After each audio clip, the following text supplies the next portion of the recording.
BJP की अपने अकेले दम पे 370 तो नहीं आ सकती है, ये तो मैं आपको कह सकता हूँ। 370 बीजेपी के अपने दम पे नहीं आएगी। बीजेपी क्या वाकई में सीटों में बढ़त हासिल कर लेगी? नंबर के हिसाब से they would definitely increase their number and vote share significantly in east and southern India. शांत किशोर जी, सबसे पहले आपसे यही सवाल रहेगा कि 2024 के इलेक्शन में बीजेपी कह रही है, मोदी जी कह रहे हैं कि वो 370 सीटें लाएंगे अपने बीजेपी अकेले दम पे, और एनडीए जो है पूरे मिलाकर के 400 प्लस सीटें जीतेंगे। तो लोग भी ये जानना चाहते हैं कि आखिर बीजेपी क्या 370 अचीव कर पाएगी, और अगर बीजेपी 370 सीटें जीत भी जाती हैं तो उसका क्या इम्पैक्ट पड़ेगा, इस पर हम आपकी राय जानना चाहते हैं। देखिए, बीजेपी के अपने अकेले दम पे 370 तो नहीं आ सकती है, ये तो मैं आपको कह सकता हूँ। 370 बीजेपी के अपने दम पे नहीं आएगी। वो सबसे बड़ी पार्टी बनेंगे, 300 से ज़्यादा सीट आ सकती है, शायद आ भी जाए, लेकिन वो बहुत बड़ा क्वेश्चन मेरे जैसे लोगों के लिए नहीं है। और मुझे ऐसा लगता है कि देश में एक बहुत बड़ा ऑडियंस है जिसको इसमें अब रुचि नहीं रह गई है कि बीजेपी को 330 आएगा कि 350 आएगा कि 310 आएगा। जो बीजेपी का कार्यकर्ता वर्कर है, of course they want to reach that level, then celebrate it, do some thumb chesting if needed. But जो कॉमन लोग हैं उनकी सोच है कि अगर इतने बड़े मैंडेट से तीसरी बार सरकार को जीत के आ रही है, उसके बाद क्या होगा। जो बीजेपी के समर्थक हैं वो सोच रहे हैं भैया देश में अब पहली बार अब आमूल चूल परिवर्तन आएगा।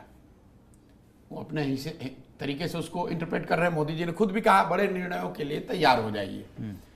जब देश का प्रधानमंत्री संसद में खड़े होकर ये कह रहा है कि भाई अब बड़े निर्णयों के लिए तैयार हो जाओ, तो देश का हर वर्ग जो कि इन बातों को समझता है या को रिलेट कर पा रहा है, वो अपने अपने तरीके से उस स्टेटमेंट को इंटरप्रेट कर रहा है। जो उनके समर्थक हैं वो कह रहे हैं भैया अब देखना सही में मोदी राज आएगा, सही में चेंज आएगा, whatever it means. Those who are oppose to him ideologically और otherwise, they are equally worried and anxious कि भाई बड़े निर्णय का मतलब क्या है। तो आप सुन रहे हैं कोई कह रहा है भाई संविधान बदल दिया जाएगा, कोई कहेगा देश में लोकतंत्र बचे। ये ज्यादा लोग उस पर ज्यादा चर्चा कर रहे हैं घरों में मेरी समझ से। और उनके लिए वो जरूरी है समझना कि भाई इतने बड़े मैंडेट से जब तीसरी बार कोई जीत कर आएगा तो उसका बिहेवियर क्या होगा, वो सरकार को कैसे, क्योंकि ये हिस्टोरिक घटना इस सेंस में है कि नेहरू जी के बाद ये पहली बार हो रहा होगा। नेहरू जी तीसरी बार लगातार जीत कर आए थे, उसके बाद से कोई भी पॉलिटिशियन, कोई भी नेता 3 बार लगातार इंक्रीमेंटल वोट से जीत कर नहीं आया। इंक्रीमेंटल क्या, 3 बार लगातार कोई जीता ही नहीं है। तो उस हिसाब से डेमोक्रेसी के नजरिए से भी आप देखें बड़ी घटना है। तो people are worried, happy, depending on who you are, कि भाई ये जब हो रहा है तो इसके बाद कुछ तो होगा जो रूटीन नहीं है।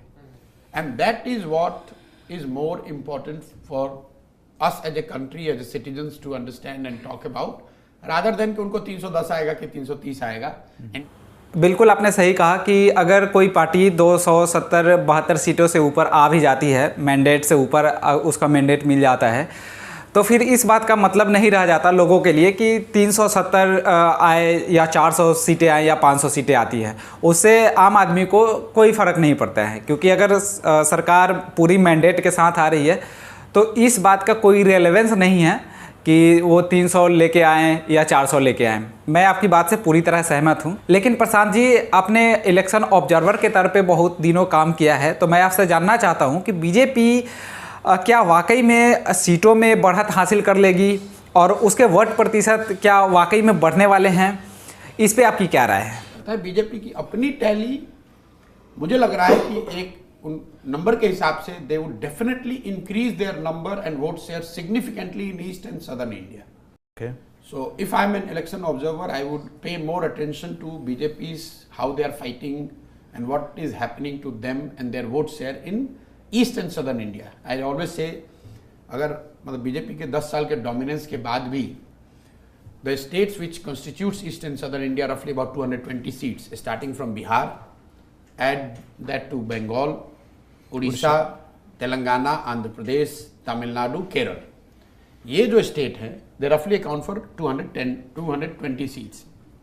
और इसमें बीजेपी अभी तक 50 का आंकड़ा पार नहीं कर पाई है। बहुत लोगों को लगता है बीजेपी बिहार जीत गई, बंगाल जीत गई, despite their best performance in Bihar 17, best तो नहीं, सेकेंड बेस्ट था, 2014 में इससे ज़्यादा सीट जीते थे. Despite their best performance in Bengal and Odisha and Telangana, they couldn't cross 50. But my guess is this time they are crossing 50 in this area. They will significantly add number of seats in eastern and southern India, and we would also see a huge jump in their vote share, which is much more important in the states like Tamil Nadu. You would see, I have said this a year back, that for the first time I see BJP in double digit in Tamil Nadu vote share. I don't know about the seat, but definitely they are in double digit in terms of vote share in Tamil Nadu. They will be either the first or the second party in Telangana, which is a big thing. They will be number one in Odisha for sure. They could be very well number one in Bengal. You would be surprised, but BJP will, in all likelihood, to my mind, BJP is going to emerge as number one party in West Bengal, in Lok Sabha. And Bihar, of course, they will be number one because they are fighting only 17, but probably they will have a better strike rate than anyone. अच्छा प्रशांत जी, आपसे ये जानना चाहेंगे कि जैसे मोदी और BJP लगातार ये कह रही है कि बड़े निर्णय होंगे, जैसा कि प्रधानमंत्री मोदी भी संसद भवन इवन की पार्लियामेंट में कहें कि बड़े निर्णय के लिए आप लोग तैयार रहिए, इस टर्म में हम बड़े निर्णय करने वाले हैं. तो आप इस चीज़ को कैसे इंटरप्रेट करते हैं, जैसा कि पिछले 10 साल में उन्होंने जो काम किया है और अभी जो वो कह रहे हैं कि आने वाले दिन में बहुत बड़े बड़े फैसले लेने हैं. तो आम आदमी को इस बात से क्या समझ आता है और आम आदमी इस बात को लेकर के क्या ऑब्जर्वेशन और क्या राय रखता है, इसके ऊपर आपका क्या थिंकिंग है? More he talks about these things, and starting from his statement in Parliament when he said कि बड़े निर्णयों के लिए तैयार हो जाइए, then in RBI meeting he said something. It has been repeated time and again. Make no mistake, on the ground for a common person, कोई चाय का दुकान वाला है, पान की दुकान वाला है, सामान्य आदमी है, किसान है, स्टूडेंट है, they are interpreting, analyzing, or I would say rather trying to come to terms with what it means for them. जब आप कहते हैं अच्छे दिन आने वाला है, जब आपने कहा, तो स्टूडेंट के लिए अच्छे दिन अलग है और किसान के लिए अच्छे दिन का मतलब अलग है, गृहिणी के लिए अच्छे दिन का मतलब अलग है, इंडस्ट्रियलिस्ट के लिए अच्छे दिन का मतलब अलग है. हर आदमी अपने अपने तरीके से उसने एनालाइज किया एंड एक्सपेक्ट किया कि मेरे लिए अच्छे दिन ऐसे आ जाएंगे. उसी तरह से बड़े निर्णय का मतलब क्या है? एक अगर किसान ये समझ रहा है कि भाई मोदी जी आएंगे, हमारी बेहतरी होगी, तो किसानों का एक बड़ा वर्ग एंक्सस भी है कि कहीं ऐसा तो नहीं होगा कि फिर से वो लॉज जिसके खिलाफ हम लड़े हैं उसको लाया जाएगा. अगर एक वर्ग है जो कि ये समझता है कि 370 जैसे बड़े निर्णय होंगे, तो एक वर्ग है जो डरा भी हुआ है कि भाई ऐसा तो नहीं कि आप मथुरा काशी को लेकर कोई बहुत बड़ा निर्णय ले. अच्छा प्रशांत जी, आप ये बताइए कि जैसे कि 2014 में जब मोदी जी पहली बार प्रधानमंत्री चुनकर आते हैं तो कांग्रेस को 44 सीटें मिलती है और दूसरे टर्म में 2019 में कांग्रेस 54 पे जाकर सिमट जाती है. तो भारत का जो विपक्ष है वो इतना कमज़ोर है कि वह इस सत्ता के खिलाफ कुछ कर नहीं पा रहा, ना ही वो इसके खिलाफ अपना स्टैंड सही से ले पा रहा और ना ही वो पार्लियामेंट में अपना स्टैंड सही से रख पाता है. तो इसके ऊपर आपका क्या राय है? बस कि मतलब इंडिया में ऑपोजिशन कभी, विपक्ष कभी कमज़ोर नहीं है. विपक्षी पार्टियां कमज़ोर हो सकती हैं, विपक्षी फॉर्मेशन कमज़ोर हो सकता है, लेकिन देश पूरा आपके साथ हो गया है, उसके लिए 50% वोट अभी तक किसी को नहीं आया है. And I think the strength of the present BJP leadership is that they are quite cognizant of this. That's why to many people they appear relentless to increase from 38, 31 to 38. Now they are aiming for 50. उनको पता है कि जिस देश में करीब 600-700 million लोग आज भी $1 a day नहीं कमा रहे हैं, वहाँ अपराइजिंग कब किस बात पर हंगामा शुरू हो जाए कोई जानता नहीं है. तो यू शुड नेवर से कि भैया अब तो बस कोई बचा नहीं देश में, अब तो कोई विरोधी नहीं बचा, कोई डिसेंटर नहीं बचा. ऐसा नहीं संभव है. ऐसा इसलिए आपको लगता है कि you are dealing largely with people who are middle class और अपर मिडिल क्लास और वेल ऑफ. उनके मन में डर ज़्यादा होता है. मुझसे किसी ने पूछा कि मतलब where is the hope and where is the despair. तो होप ये है कि जो हैव नॉट्स हैं इस कंट्री में वो नहीं डरे हुए हैं, वो नहीं डरते किसी से. उनकी ज़िंदगी इस लेवल पे है कि वो डरते किसी से नहीं है. आप गांव में चले जाइए, आप लोग तो खुद आपका एक्सपीरियंस होगा, कैमरा लगाओगे, साधारण आदमी किसी भी नेता के खिलाफ अगर उसका मन है तो बोल देगा, वो डरता नहीं है। एक इंडस्ट्रियलिस्ट से वो बात आपको बुलवानी है तो वो नहीं बोलेगा। तो जो वास्ट मेजॉरिटी है अभी उसको आप स्टीम रोल नहीं कर पाए हैं और कोई कर नहीं सकता है, मुझे ऐसा लगता है एटलीस्ट। प्रशांत जी, आपने मोदी जी की तुलना इंदिरा गांधी से की, इसके पीछे आपका क्या लॉजिक था? मतलब उनसे आपने कंपेयर करा तो इसके पीछे आपकी क्या सोच रही थी? नहीं, मोदी जी की तुलना इंदिरा जी से करने के पीछे जो सोच है कि मोदी आज भाजपा के लिए वही हैं जो 70s में इंदिरा गांधी कांग्रेस के लिए थी। संगठन हो न हो, कैंडिडेट अच्छा हो न हो, गवर्नेंस से लोग खुश हो न हो, इंदिरा जी उनके नारे, उनके चेहरे पर लोग कांग्रेस को वोट देते थे। आज जो बीजेपी की स्थिति है टू दैट एक्सटेंट कि संगठन हो न हो, लोग एमपी कैंडिडेट से नाराज हो, खुश हो, काम वहां हुआ हो न हुआ हो, उनकी अपनी जिंदगी बदली हो न बदली हुई हो, वोट मोदी जी के नाम पर पड़ रहा है। To that extent I have compared, I have not compared in totality. अच्छा प्रशांत जी, कांग्रेस का जो डाउनफॉल हुआ है या डिक्लाइन हुआ है, जो लगातार डाउनफॉल हो रहा है कांग्रेस के साथ, उसको आप किस नज़रिए से देखते हैं? क्या ये राहुल गांधी के आने के वजह से डिक्लाइन हुआ है या डाउनफॉल हुआ है, या इसके पीछे क्या, मतलब आपका क्या अनुभव है इसके पीछे का?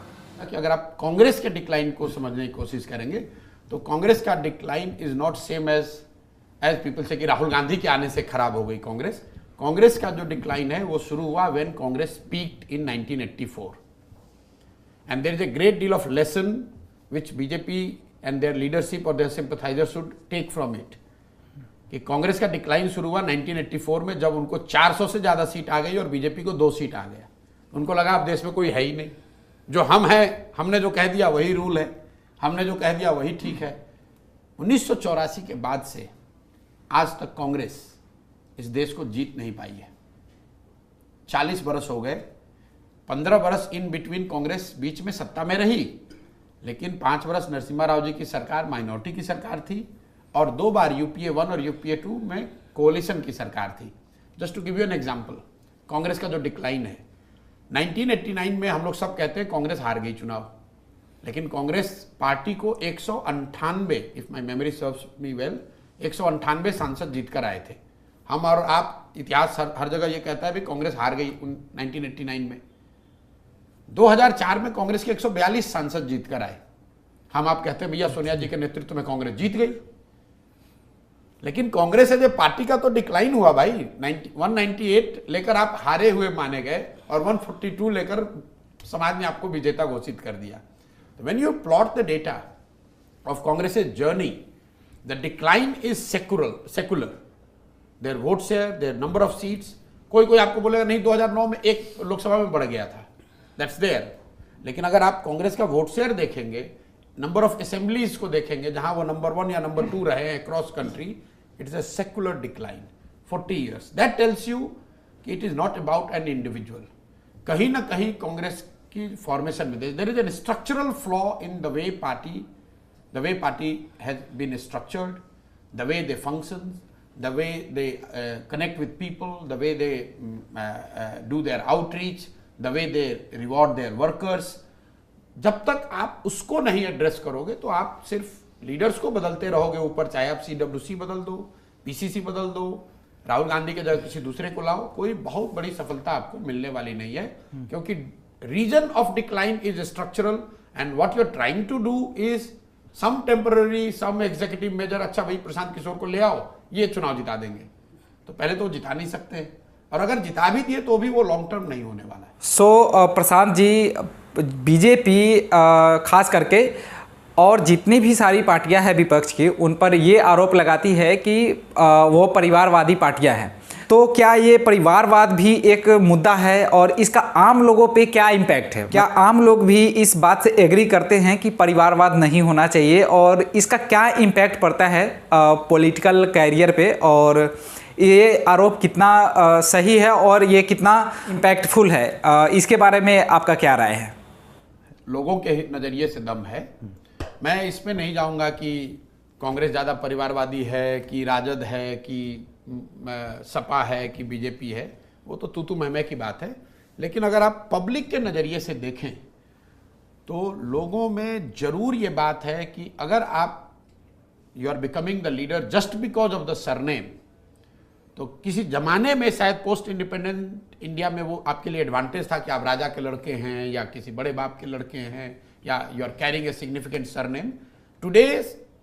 इन today's time it's a liability, क्योंकि जो सामान्य जनता है उसको लगता है कि भाई हमें तो चपरासी बनने के लिए, टीचर बनने के लिए, हमें साधारण नौकरी पाने के लिए इतनी मेहनत करनी पड़ रही है, और आप आए, आप किसी के लड़के हैं इसलिए आप नेता बन गए।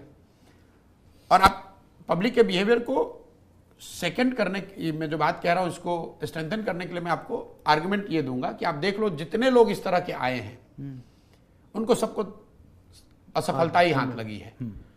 पार्टियों का लीडर बन जाना वो कोई बहुत बड़ी बात नहीं है। आप देखते हैं भाई ये आए और राहुल गांधी को कांग्रेस ने नेता मान लिया, कांग्रेस ने नेता मान लिया, कांग्रेसियों ने नेता मान लिया, देश ने नेता नहीं माना। अखिलेश यादव, फॉरगेट अबाउट कांग्रेस, अखिलेश यादव सपा के नेता हैं, मुलायम सिंह जी के बाद वो नेता बन गए। लेकिन आप में से बहुत कम लोगों ने ध्यान दिया होगा कि अखिलेश यादव के सपा के नेता बनने के बाद आज तक समाजवादी पार्टी कोई भी चुनाव लोकसभा या विधानसभा में जीत नहीं पाई है, ना विधानसभा ना लोकसभा। लास्ट सपा कब जीती थी? जब मुलायम सिंह यादव उसके लीडर थे, अखिलेश यादव उसके एक चेहरा थे। जब से नेताजी नेता नहीं हैं उसके बाद से चाहे वो लोकसभा हो या विधानसभा हो, अखिलेश जी अकेले लड़े हों, किसी गठबंधन में लड़े हों, कभी उनको सफलता नहीं मिली। तो ये दिखाता है कि सपा और सपा के नेताओं ने उनको नेता मान लिया है। यूपी की जनता कब मानेगी उसके लिए तो आपको प्रयास करना पड़ेगा। लालू यादव के लड़के हैं तेजस्वी यादव, तो राजद के लोग उनको नेता मान लेंगे, लेकिन बिहार के लोगों ने उनको अपना नेता मान लिया ऐसी बात नहीं है। सेम चीज लागू होती है, वो चाहे आप स्टालिन के लड़के हैं या गांधी परिवार के लड़के हैं। अगर आप तो परिवारवाद कहीं ना कहीं आप जनता अपने आप उसको रिजेक्ट करते हैं कि उसके लिए बहुत ज्यादा तू मैं करने की जरूरत नहीं है, क्योंकि भाजपा भी तो वही कर रही है। और भाजपा थोड़ी सी बेहतर आपको इसलिए दिखती है कि अभी वो नए नए सत्ता में आए हैं, उनका सेकेंड जनरेशन है, वो तो अब आएगा ना। तो वो प्रेशर तो अब बिल्ड होना शुरू होगा। पहले आपके नेता थे ही नहीं, आपके बाबूजी उतने बड़े थे ही नहीं, तो आप तो सेल्फ में नहीं दिखेंगे। अब वो समय आएगा कि नेक्स्ट 10, जैसे आप देखिए बहुत सारी बातें जो भाजपा ने कहा चाल चरित्र चेहरा को लेकर, जब वो सत्ता में आए हैं तो वो सब कुछ डाइल्यूट होता दिख रहा है। तो वंशवाद को लेकर भी Bhajpa actually whether they are able to walk the talk और not, we should see it in next 5 or 10 years when there 2 generations have an opportunity and we want to see कि भाई कौन सा नेता है जो कह रहा है कि मैं अपने बच्चे को नहीं बढ़ाऊंगा। तो प्रशांत जी, जैसा कि आपने बताया कि पार्टियां भले ही किसी को अपना चेहरा मान ले, अपना उत्तराधिकारी मान ले, लेकिन क्या वो लोग मान रहे हैं, इसमें कितना सही है और नहीं है, ये कितना इम्पैक्टफुल है, ये ज़्यादा ज़रूरी है। आपके बात से हम कम्प्लीटली एग्री करते हैं। सो प्रशांत जी, चूँकि मैं भी बिहार के पूर्वी चंपारण से हूँ, तो आप अभी जैसे बिहार के लिए एक जन सुराज कैंपेन कर रहे हैं, इससे मैं काफ़ी खासा प्रभावित हूँ। तो इसको आप मतलब किस तरीके से ऑर्गेनाइजेशनल स्ट्रक्चर और इसके ऊपर मतलब आपका क्या थॉट है, उसके बारे में थोड़ा हमें बताइए। अभी ये है कि मैं 10 साल यूएन में था, 10 साल मैंने यहाँ आकर पॉलिटिकल फील्ड में काम किया, जिसको आप लोग चुनाव प्रबंधन या राजनीतिक रणनीतिकार वगैरह कहते हैं।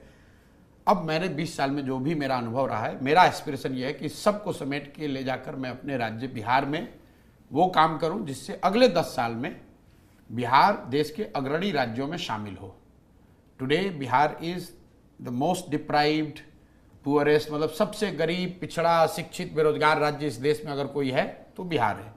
मैं अपना जीवन का 10 साल, 12 साल, 15 साल अब उस चीज़ के लिए डेडिकेट करना चाहता हूँ कि बिहार में वो व्यवस्था बनाऊँ जिससे बिहार अगले 10 साल में देश के 10 अग्रणी राज्य में शामिल हो। मेरा एस्पिरेशन वो है, और उसी के लिए मैंने अब ये सारे काम छोड़कर मैं अब 2 साल से बिहार में ही रहता हूँ, वहाँ गांव-गांव घूमता हूँ, गांव में ही सोता हूँ, लोगों के साथ रहता हूँ, और मैं लोगों को ये बता रहा हूँ कि किस तरीके से वो साथ में आकर वो एक डेमोक्रेटिक प्लेटफॉर्म फॉर्मेशन बना सकते हैं जिससे कि ये परिवर्तन लाया जा सकता है। आप ये कह रहे हैं कि जन स्वराज को अभी मतलब एज ए पार्टी डिक्लेयर नहीं करा है, बस वो एक जन भावना से और लोगों से बातचीत करने का एक जस्ट माध्यम है। तो आप पद यात्रा इसलिए कर रहे हैं कि मतलब बिहार के जो भी लोग हैं उसको अवेयर कर सके, आप उसको जागरूक कर सके। तो मीन्स कि आप जन स्वराज को किसी ना किसी दिन आप पार्टी जरूर बनाएंगे। तो मतलब आप एज ए पॉलिटिशियन कब ज्वाइन करने वाले हैं और इसके ऊपर आपका क्या राय है? जिस दिन हमने पदयात्रा या कंसल्टेशन या लोगों से मिलने का ये अभियान पूरा कर लिया तो उसका एक स्टेटेड लक्ष्य है कि लोग मिलकर पार्टी बनाएं। तो पार्टी बनेगी, उसके बाद जब पार्टी बनने के बाद जो भी इलेक्शन होगा, विधानसभा हो, लोकसभा हो, मुखिया का हो, सारे चुनाव लड़ेंगे। तो मेरी जो भूमिका है वो कुम्हार की है। कुम्हार समझते हैं जो लोग घड़ा बनाते हैं, तो मेरी भूमिका है कुम्हार की। मैं बिहार में घूमकर वो मिट्टी और चाक ढूंढ रहा हूँ जिससे कि अच्छा घड़ा बनाया जा सके। घड़ा जो है वो तो मिट्टी और चाक से ही बनेगा। कुम्हार कितना भी होशियार हो, अगर अच्छी मिट्टी ना हो, चाक ना हो तो घड़ा नहीं बन सकता। So that will be like a king maker. मेरी भूमिका ये है कि अच्छी मिट्टी और चाक मिले, फिर मैं उसको थोड़ा सहारा दूं ताकि वो घड़ा बन सके। अब आपको ये लग रहा है कि मैं बिल्कुल कोई बहुत अलग काम कर रहा हूं जो पहले कर रहा था, बिल्कुल नहीं। मैं काम वही कर रहा हूं जो पहले कर रहा था। पहले यही काम मैं दलों, नेताओं और पार्टियों के लिए करता था। उनको जाके बताता था कि आप अपने संगठन को और कैसे इफेक्टिव बनाइएगा, कैसे आपका बूथ लेवल स्ट्रक्चर होना चाहिए, आपकी डिस्ट्रिक्ट पंचायत यूनिट कैसी होनी चाहिए, आपको अपना प्रेजेंटेशन कैसा होना चाहिए, किन मुद्दों पर चुनाव लड़ना चाहिए, कैसे अपना आउटरीच करना चाहिए। यही काम मैं अब कर रहा हूं, लेकिन दलों और पार्टियों के बजाय मैं अब यह काम सीधे जनता को बता रहा हूं। तो ये आपको थोड़ा क्योटिक दिख रहा है, वो कैनवस बड़ा हो गया है, थोड़ा क्योटिक दिखेगा, लेकिन आप देखेंगे कि अगले 1-1.5-2 साल में जो मैं अभियान चला रहा हूं, इसी से मेरा अपना विश्वास है कि समाज से वो लोग ढूंढ कर निकाले जा सकते हैं जो कि पॉलिटिकल पार्टी मिलकर बनाए और एक बेहतर व्यवस्था का निर्माण कर सके। So you favor a caste census? Caste census होने से पर से कोई दिक्कत नहीं है, लेकिन क्या ये नेशनल मुद्दा होना। दोस्तों हमारे साथ थे अभी प्रशांत किशोर जी और उनसे काफ़ी मुद्दों पे चर्चा हुई और स्पेशली थैंक्स करूंगा प्रशांत जी को इस बात के लिए कि वो बिहार के लिए और ख़ास करके हमारे बिहार के लिए, जहां से हम बिलोंग करते हैं, अपनी मातृभूमि के लिए वो जन स्वराज कैंपेन को चला रहे हैं और शायद बिहार के तरक्की में अपना अच्छा योगदान देने का कोशिश कर रहे हैं, जिसमें उनको सफलता मिले। मैं ऐसी कामना करता हूं और बहुत बहुत धन्यवाद।